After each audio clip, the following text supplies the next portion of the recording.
উদ্দেশ্যপ্রণোদিতভাবে করছেন। আমরা তাদেরকে মনে করি যে তারা একটা পর্যায়ে তো চিহ্নিত হবেন এবং জনরুষে তারা পড়বেন। আমার পকেটে টাকা আছে, এখানে ধরলো যে আপনি কেন? আমরা অত্যন্ত দৃঢ়তার সাথে অবস্থানে ময়দানে থাকবো ইনশাল্লাহ। আমরা মাথা নত করবো না। আমরা যে ধরনের লক্ষণগুলো দেখতে পাচ্ছি, আমাদের সে মনে হচ্ছে যে প্রশাসনের সাথে বা নির্বাচন কমিশনের সাথে আমরা বলেছি বিভিন্ন সময় যে একদল লোক মনে হচ্ছে যে এই ধরনের কিছু করার তাদের হীন একটা প্রয়াস আছে। আমরা এগুলো থেকে তাকে বেরিয়ে আসার জন্য আহ্বান জানাচ্ছি। যেহেতু চলাফেরার জন্য এখন গাড়ি ঘোড়ার সীমিত চলাফেরা, বিভিন্ন ধরনের চেক করে বিভিন্ন ধরনের বিষয় আসে এখানে, তিনি মনে করেছেন যে আমার জন্য এটা সেফ, এটা করতেই পারি, আমি আমার ক্যাশ বহন করব, সেটা প্লেনে না ট্রেনে না হেলিকপ্টারে, যেটা তার রাইট আছে তার। তিনি তো কোনো অন্যায় তিনি করেন নাই, কোনো ক্রিমিনাল অফেন্স না। Maggi fried chicken flavour noodles আমার দারুণ ফেভারিট। আমার পকেটে টাকা আছে, এখানে ধরলো যে আপনি কেন? আমাকে একজন সাংবাদিক বলতেছেন আমার গাড়ি আটকাইছে এই কিছু সময় আগে, তো বলছে আপনার গাড়িতে 2টা ল্যাপটপ কেন? বলে আমার 3টা থাকলে আপনার অসুবিধা কি? আমার তো 3টাও লাগতে পারে। তো অদ্ভুত প্রশ্ন এটা। একজন দায়িত্বশীল সাংবাদিক আমাকে বলতেছেন যে আমাকে পুলিশ আটকাইছে, বলতেছে যে তুমি 2টা ল্যাপটপ ইউজ করতেছো। বলে 2টা না 5টা, এটা তো আমার ম্যাটার, এটা কি চুরির জিনিস? এটা এইভাবে অন্যায় কিছু কাজ করছেন আইন শৃঙ্খলা বাহিনীর সাথে রিলেটেড, এবং এরা উদ্দেশ্যপ্রণোদিতভাবে করছেন। আমরা তাদেরকে মনে করি যে তারা একটা পর্যায়ে তো চিহ্নিত হবেন এবং জনরুষে তারা পড়বেন। বড়লেখা উপজেলা এবং জুড়ি উপজেলা মিলে যে মৌলভীবাজার 1 আসন, সেই আসনে আমাদের নমিনি এবং আমাদের নির্বাচন পরিচালক সহ রাত্রে কাজ করে তারা ফিরছিলেন বাড়িতে। তখন সেখানে প্রতিদ্বন্দ্বী যিনি প্রার্থী আছেন বিএনপির, তার নেতৃত্বে সন্ত্রাসীরা আমাদের নেতা এবং কর্মীরা যে গাড়িতে ছিলেন সেই বহরের উপর তারা হামলা করেছেন, গাড়ি ভাঙচুর করেছেন, আমাদের নেতাকর্মীদেরকে আঘাত করেছেন, তাদেরকে মারাত্মকভাবে জখম করেছেন, যারা সবাই এখন সিলেটের বিভিন্ন হাসপাতালে চিকিৎসাধীন অবস্থায় আছেন।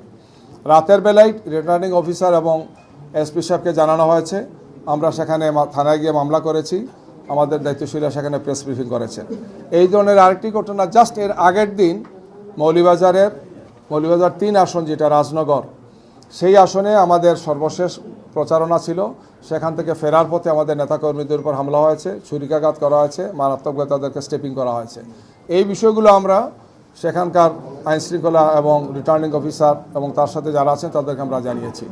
অর্থাৎ রিপিটেডলি এই ধরনের হামলা, এই ধরনের চরমভাবে আক্রমণাত্মক আচরণ একটা দলের পক্ষ থেকে করা হচ্ছে। মনে হচ্ছে যে তারা সাহস হারিয়ে ফেলেছেন, জনগণের সমর্থন তারা পাবেন না, এই জন্য এই ধরনের আগ্রাসী ভূমিকা তারা পালন করছেন গিয়ে। আমরা দেখেছি যে বরগুনাতে একই ঘটনা ঘটেছে, সেখানে আমাদের নেতাকর্মীদের উপর হামলা হয়েছে, আমাদের এজেন্ট এবং নির্বাচনী কাজের সাথে যারা আছেন তাদের উপর তারা হামলা করেছে। কুমিল্লা 4 আসন যেটি, সেই আসনে বিএনপির যিনি প্রার্থী আপনারা জানেন, নামও জানেন আপনারা, তিনি মারাত্মক একটা হুমকি দিয়েছেন যে নির্বাচনে ভোট দিতে যারা আসবেন যদি আমাদেরকে না দেন, তাদেরকে যদি না দেন, তার দলকে বা তার প্রতীককে যদি না দেন, তাইলে তাদেরকে মারাত্মকভাবে নাজেহাল করা হবে, ইনসাল্ট করা হবে, কেউ যাতে না আসেন, আসলে তার খবর আছে, ঘর বাড়ি সহ পুড়িয়ে দেওয়া হবে। মিডিয়াতে আসছে, যদিও একটা অ্যাকশন তারা নিয়েছেন বাহ্যিকভাবে, কিন্তু এটি সুনির্দিষ্টভাবে একটি ক্রিমিনাল অফেন্স।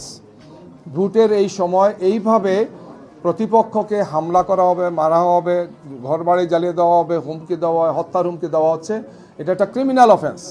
এই কাজ একজন করতে পারেন না। সেখানে জুডিশিয়াল ইনকোয়ারি কমিটি আছেন, সেখানে রিটার্নিং অফিসার আছেন, নির্বাচনী কর্মকর্তারা আছেন, আমাদের জানা মতো এখনও কোনো ব্যবস্থা তারা নেন নাই। মনে হচ্ছে যে প্রশাসনের একটা অংশ যে কোনোভাবেই হোক, যে কোনো কারণেই হোক, তারা একদিকে হেলে পড়েছেন, একটা দলকে অন্যায়ভাবে অন্যায্যভাবে তারা বিভিন্ন সুযোগ সুবিধাগুলো দিয়ে নির্বাচনের পরিবেশ নষ্ট করছেন।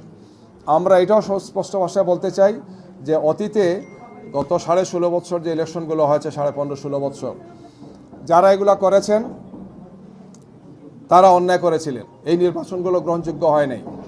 এবং যারা এই কাজের সাথে জড়িত ছিলেন গত 15.5-16 বছর ইলেকশনে, তাদেরকে জনগণ তাদেরকে লাল কার্ড দেখিয়েছে।